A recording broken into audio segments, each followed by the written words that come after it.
Good afternoon, ladies and gents. Welcome to Crypto Chat UK. Got quite a few things to go through today. It's a quick off-the-cuff video. I've been a bit short of time lately, and I've got to apologise. It's been 2 weeks since I've been on and done a video. It has simply been absolutely crazy with work for me for the business, but also I've been moving studios, as you can see. I'm in a new place, not fully set up yet. I've had a few problems with mics. Hopefully you're going to be clear enough. Going to get some background sorted out as well. But I thought I couldn't leave it any longer. Couldn't leave you guys waiting. Thought I'd better get on here, particularly with the crash that's occurred. Definitely a strange one. Market capitalisation is 146 billion now. It's dropped considerably, as you already all probably know. Definitely never thought Bitcoin would be down below $5,500 again. I did think there was going to be a drop. One coming up to Christmas. Not to say that the seasonal drops occur, but I have seen, even last year with the bullish movement, definitely some negative movement during the Christmas period. If people are invested in cryptocurrencies and they get short at Christmas, of course they're going to use either the cryptos to purchase or pull some cash out. In most cases, they're going to pull cash out because the merchants aren't available yet for the payments. But that's what we want to use it for anyway. We want it to be a currency. So, you know, if you're using it what you want to do, then that's what you want to do, and it's no problem with that. But what could be causing this kind of crash? I mean, if you look, there was lots of stuff going on, and Bank of America, for example, they see the crypto sell-off as a warning for the broader markets. We have had issues in the markets, of course, and we have seen it over the last few months, big scares in the markets. So there's this big 10-year run that we've had big 10-year bullish movement, and looks like there have been some huge drops there as well. Has an effect across the board, of course, but I think also, if you look at the politics going on, this hard-fought Bitcoin Cash, Roger Ver, Craig Wright, I have tried to stay away from it a little bit, but quite asinine, the whole thing, quite immature, quite silly, and some of the stuff that's been said has been ridiculous. And I just don't think that the whole market needs this. I'm not saying it's one or the other. I do know Craig Wright said some dodgy stuff in an email, and I have heard how he is in some cases.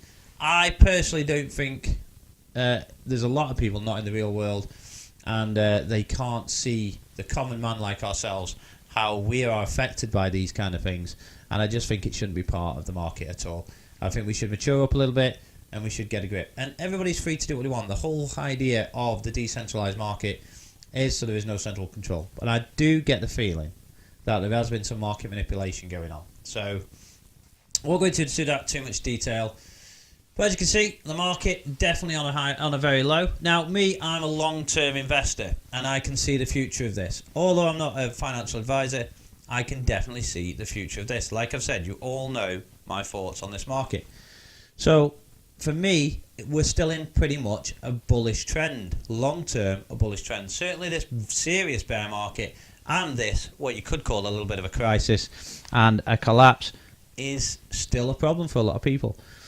Obviously, if you bought on a high and you bought on the high points, you are going to be worried. If you are confident and you understand the market, I suspect you won't be as worried, and perhaps you'll be looking for kind of a bottom to buy in, to accumulate, to get in ones that you hadn't got in before, and perhaps to accumulate more of what you are confident in. I would say definitely look at it. It's up to you guys. I don't think this is the bottom. We've probably got 4K supporting level on Bitcoin. I would like to see what happens there. It could go down a lot further, but we'll see what goes on. I would use the RSI index, but to be honest, a lot of the technical analyst stuff as well that you see out there, but perhaps is out of the window a little bit, because this was a bit of a shocker. We didn't know which way it was going to break. It has gone down, and it has broke through a lot of support levels across the board. I would say XRP, Ripple doing superb for me still, even though it's dropped 7%. Superb. Stellar, still I think he's doing really well. Obviously I got these at 4 cents and 16 cents, but even in September, Ripple was down to 25, 26 cents. So it was a great time to buy then, only a few months ago, and that was a really good buying time. I did mention that to people at the time. Hopefully they listened and got involved at that point. As you can see as well, XRP has taken Ethereum's position by a long mile at the moment, so we'll have to see how that goes. Ethereum, definitely going to be looking more into this again. We had seen obviously some serious downward movement from Ethereum, definitely some loss in sentiment towards Ethereum, but I think across the board obviously the sentiment in the cryptocurrency market is low for sure, and we have to see what kind of the long-term trend is. Positive still, because there was a lot going on in the background, so we'll have to see what happens in the new year. It does seem similar to, there was kind of a similar thing happening in 2014, and it took probably just under 2 years to recover, and perhaps some people who felt they were losing quite a bit, took them that long to get back to the quantities that they bought in at, and then to be back into profit again.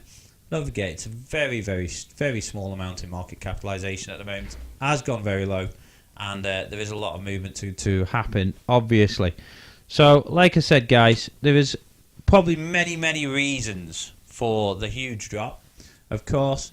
But if you are into the cryptocurrency in a big way like I am, certainly look for them bottoms, and certainly look at accumulating. And long term, might be 2 years, might be 3 years, might be 5 years, you're probably more than likely going to come out with some serious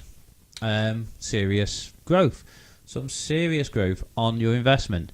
Now, don't forget, as I've said in other videos, we should be using this for what it was for. Great as an investment, great for speculation, but also for its use cases, which is a currency. So as time goes on, when the use cases come up, hopefully we'll be using it more. Don't forget as well, you've got your Wirex card. Get involved in that if you haven't already, I would say. I use it on a day-to-day basis, particularly when there's growth. Let's see what happens now over the next few months. See what happens coming up to Christmas as well. I mean, hopefully we'll see some upward movement and some bullish movement soon. If you haven't already, please subscribe. And don't forget to hit the notification bell as well, because obviously you're not going to see any more great content. You know, if you don't know about it, you're not going to get to see it, are you? Also, if you like the video, hit the like button. If you dislike it, hit the dislike button. Let us know if you've got anything for us to cover, and I'll get it covered for you guys. Hopefully, I'll have the studio set up better, and I'll speak to you guys soon.